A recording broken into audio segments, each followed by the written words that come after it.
दोस्तों, मैं डॉक्टर रश्मि त्रिपाठी आपका अपने चैनल लॉ फाइटर्स अकेडमी में स्वागत करती हूँ। दोस्तों, आज के सेशन में जो मैं केस लेके आई हूँ, केरल हाई कोर्ट का लेटेस्ट केस है। और आज के केस का जो मुद्दा है वह माता पिता को भरण पोषण देने को लेकर के है। तो एक 74 वर्षीय वृद्ध पिता को अपने भरण पोषण के लिए कोर्ट क्यों जाना पड़ा, हाई कोर्ट क्यों जाना पड़ा, आज हम लोग अपने सेशन के माध्यम से यह बातें पूरा विस्तार से समझेंगे और जानेंगे कि केरल हाई कोर्ट ने अपने जजमेंट में क्या बातें कही और क्यों वृद्ध पिता को कोर्ट जाने की जरूरत पड़ी। जैसा कि जो केस रहता है, केस के फैक्ट कुछ यूं रहते हैं कि एक 74 वर्षीय व्यक्ति थे जो पहले एक शादी किए हुए थे। उनके पहले पत्नी के 3 बच्चे थे, 3 लड़के थे जो कि कुवैत में अच्छा पैसा कमा रहे थे और अपना जो है नौकरी वगैरह वहां पे अच्छा करते थे। इन्होंने कुछ काफी दिनों बाद अपने जो है पत्नी को तलाक दे दिया था, पहली पत्नी को, और उन्होंने दूसरी पत्नी से शादी दूसरी औरत से शादी किया था। तो उसके साथ वो रहते थे, लेकिन उसके दूसरी वाली के कोई बच्चे वगैरह नहीं थे। तो वो अपने जो है पहले पत्नी के जो बच्चे थे उनसे अपने भरण पोषण के लिए उन्होंने एक याचिका फैमिली कोर्ट में डाली थी। तो उनके बच्चों ने जो है फैमिली कोर्ट में यह कह करके याचिका देने से मना कर दिया था कि मेरे जो पिता हैं वो अपने कुवैत में कुछ ऐसा व्यवसाय वगैरह कर लेते हैं कि काम भर का उनके अकाउंट में पैसा आ जाता है। हम लोगों ने यह बात देखी है कि उनके अकाउंट में पैसे आते हैं। देखिए, और जो वृद्ध पिता थे, जबकि उनका ये कहना था कि मेरे पैसे किसी से मैंने उधार लिए अपने भाई वगैरह से खर्च चलाने के लिए, तो वह पैसे हैं। तो यह सब मुद्दा था। लेकिन फैमिली कोर्ट को ये लगता है कि ये अपना व्यवसाय करके जब पैसा कमा ही ले रहे हैं तो इनको किस तरह से भरण पोषण दिलवाया जाए, इसलिए उन्होंने वृद्ध पर्सन की याचिका को खारिज कर दिया था। तब वह जो वृद्ध थे ये अपनी याचिका लेकर के कहाँ जाते हैं, केरल हाईकोर्ट जाते हैं। तो चलिए हम लोग देखते हैं कि कौन से जज बैठे थे जो इस केस की सुनवाई कर रहे थे और उन्होंने अपने जजमेंट में क्या बातें कही।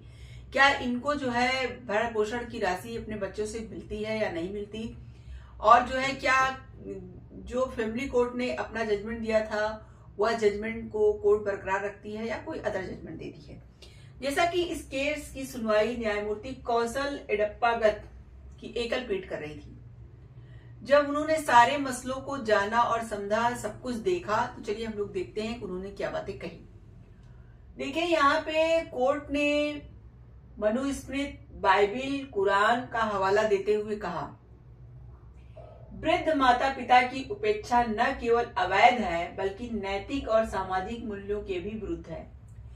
यहाँ पे हाईकोर्ट ने वृद्ध माता पिता के बारे में ये बात कही कि जैसा कि हमारे यहाँ चाहे मनुस्मृत हो, चाहे बाइबिल हो, चाहे कुरान हो, सब में यह बातें दी हुई हैं कि वृद्ध माता पिता की उपेक्षा न केवल अवैध है, यानी कि आप अगर वृद्ध माता पिता की अपने उपेक्षा करते हैं तो यह अवैध तो होगा ही, उसके साथ ही साथ नैतिक और सामाजिक मूल्यों के भी विरुद्ध है, यानी कि सामाजिक मूल्यों के विरुद्ध है और नैतिक मूल्यों के विरुद्ध है।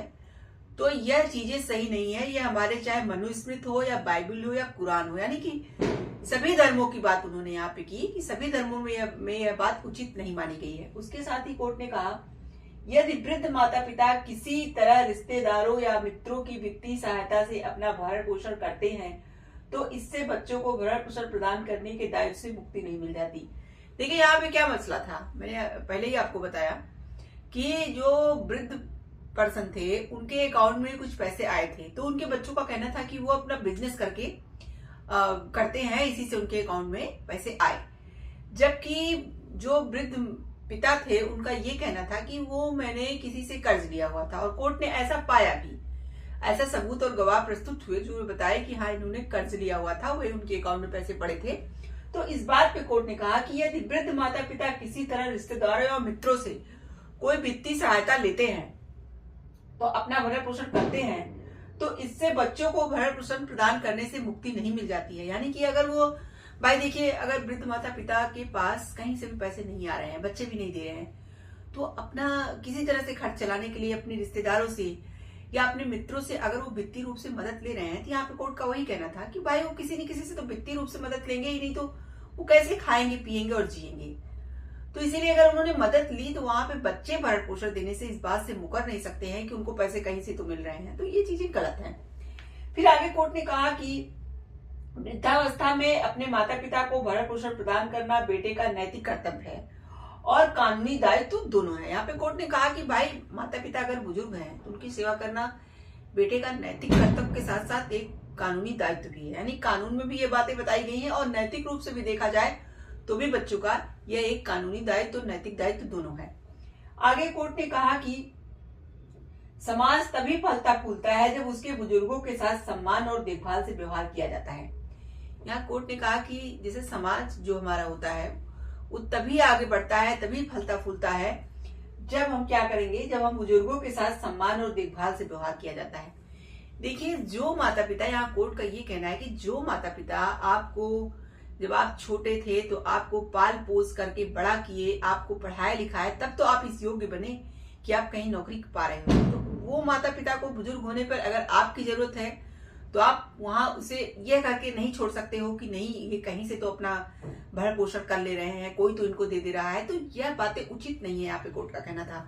और कोर्ट ने कहा कि देखिए, यह हमारा नैतिक कर्तव्य और कानूनी दायित्व दोनों है कि हम अपने बुजुर्ग माता पिता की सेवा करें।